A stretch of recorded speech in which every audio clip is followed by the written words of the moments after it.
Oi, aí, olá, gente, tudo bom? Começando aqui mais um vídeo do Mentes Insanas pra vocês. E pra não perder o costume, já se inscreve no canal, ativa o sininho que toda vez que tiver vídeo novo aqui o YouTube vai avisar pra você. E se ele não avisar, como sempre, eu aviso, então me segue lá no Instagram que eu tô sempre falando quando tem vídeo novo, contando caso pra vocês e todas essas coisas. Recado dado, vamos pro caso de hoje.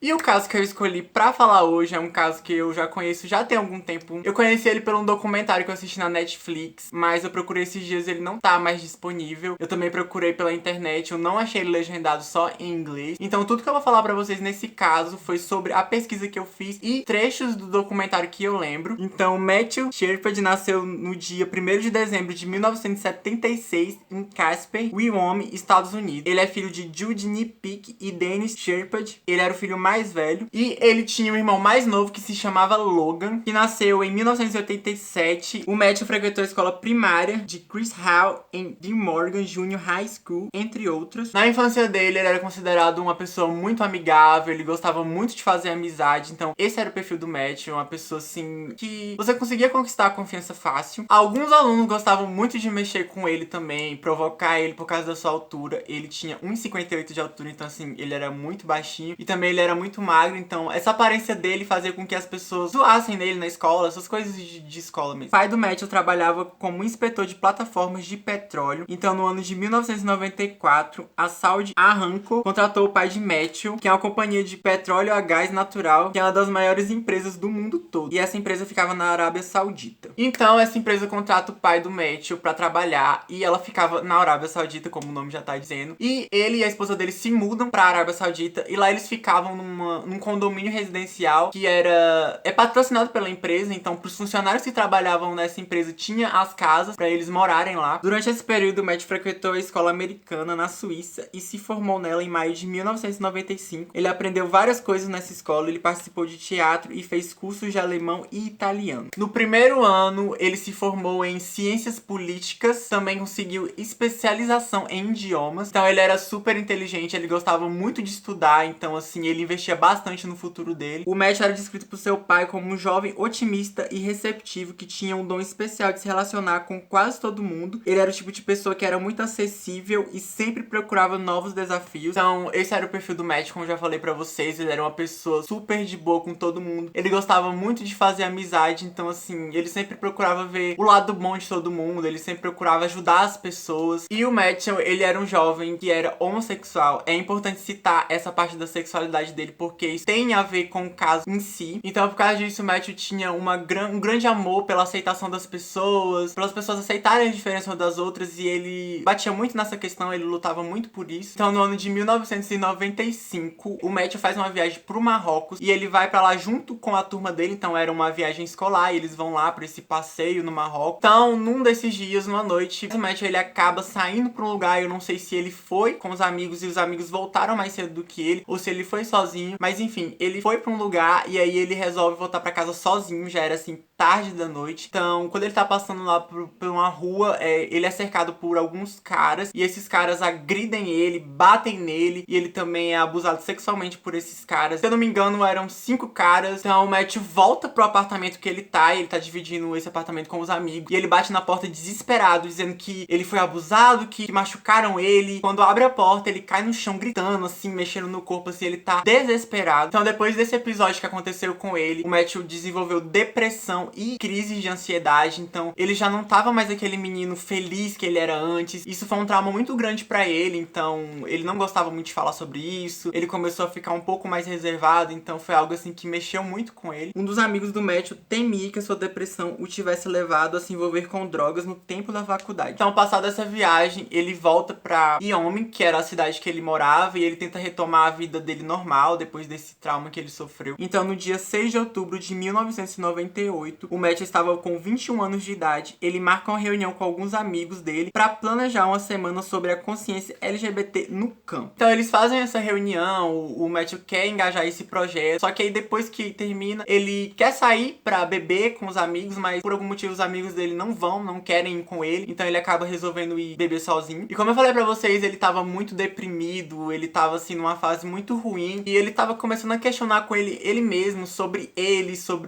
tudo, o universo. Eu lembro que na parte do documentário que eu assisti, eu não vou saber se isso se encaixa na cronologia da história, se é neste momento, mas eu sei que tem um momento que o Matthew, ele vai a uma igreja, e ele tá precisando muito de paz interior, então ele vai conversar com uma pessoa, e lá ele encontra uma mulher dessa igreja, e ele conta pra ela que ele tá passando por problemas, e ele é homossexual e tudo isso. Só que essa mulher, ela acaba, ao invés de ajudar, deixando ele mais triste. Ela rejeita ele, coloca ele pra fora do lugar, disse que a igreja dela não aceitava esse tipo de coisa, então ele fica assim, pior do que ele já tava. Então ele decide ir sozinho para um bar chamado Fireside Long. Enquanto ele tá lá bebendo, entram dois homens nesse bar. Um se chamava Russell Anderson e o outro se chamava Aaron McCain. Os dois eram pedreiros e eles tinham a mesma idade do Matthew, 21 anos. Então esses caras, eles entram no bar, o Matthew tá lá sozinho, bebendo, e aí eles começam a reparar muito no jeito dele, então eles começam a pensar que ele pode ser homossexual. Então ali eles veem uma oportunidade pra se aproveitar do Matthew, já que ele tava sozinho. Então eles vão até o banheiro desse bar e lá eles planejam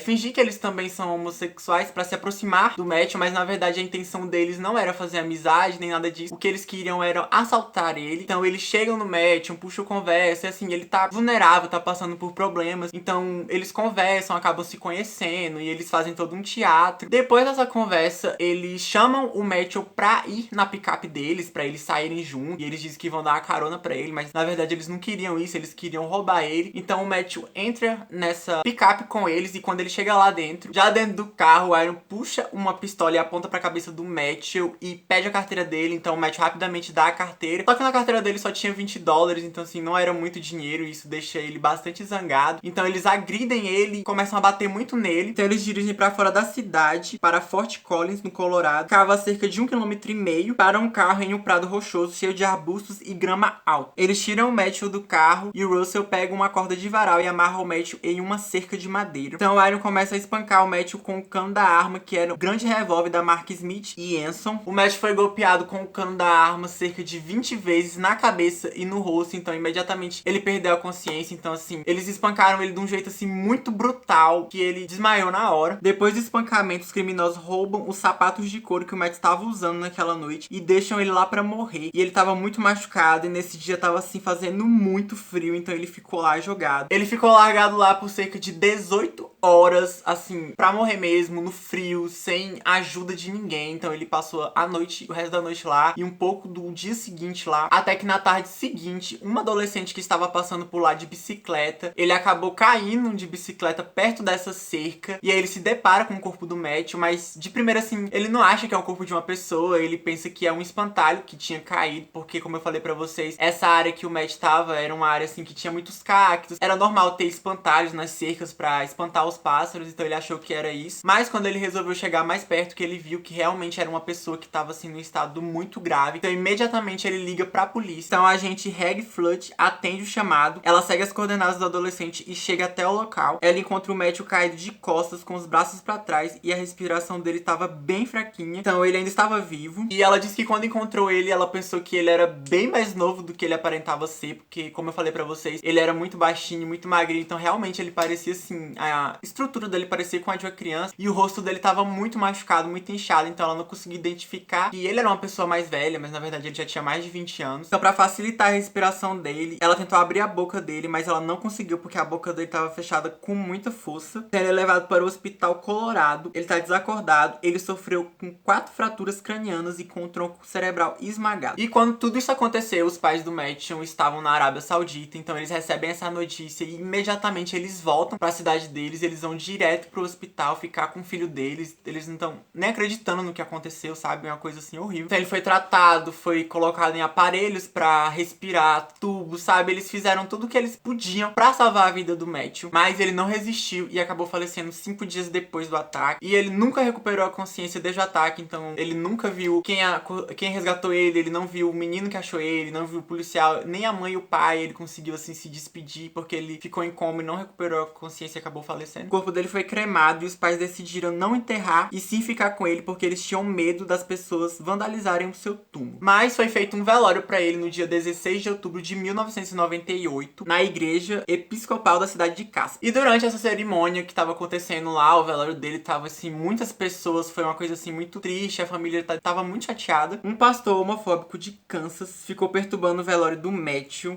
gritando frases, dizendo que ele tava no inferno. Então no meio da cerimônia esse pastor ficou atrapalhando, como se a família já não tivesse sofrendo bastante, esse cara ainda apareceu. Como se já não bastasse isso, um reverendo chamado Fred Phelps da Igreja Batista de Westboro levou parte de sua igreja, incluindo crianças, com cartazes escrito várias ofensas contra o Matthew, e o pastor ficava gritando que o estudante morto estava queimando no inferno. Pra vocês verem como os pais do Matthew tinham muito medo de ataques de outras pessoas por conta da sexualidade do filho dele. Então o ano assim, gente, era 98, era muito mais difícil do que é hoje. O pai dele teve que assistir a cerimônia do filho com colete à prova de balas, e antes do velório todo, a polícia levou cães farejadores até a igreja que ia ser feito o velório pra ver se não tinha nenhuma bomba no local. Uma equipe da SWAT foi posicionada ao redor do edifício com atiradores de elite no telhado dos prédios vizinhos. Então, como eu falei pra vocês, alguém deve até pensar que isso é muito exagero, mas realmente não era. Pra vocês verem que até com o reforço da polícia, ainda apareceram algumas pessoas lá pra atrapalhar, pra chatear os pais dele. Então foi necessário que isso acontecesse, porque os pais dele tinham muito medo de ataques homofóbicos contra a família dele. E esse caso do Matthew ganhou as imprensas internacionais. Isso passava na TV o tempo todo nos Estados Unidos. Foi um caso que ficou bem conhecido, comoveu milhares de pessoas. Uma coisa que eu esqueci de falar, que 2 dias depois da morte do Matthew, milhares de pessoas se reuniram nos degraus do capítulo sede legislativa em Washington. Eles se reuniram lá para fazer uma enorme vigília para homenagear o Matthew, e lá também tinha religiosos com placas de ódio, mas eles bolaram uma ideia bem legal para cobrir essas placas, que eles deram o nome de asas de anjo.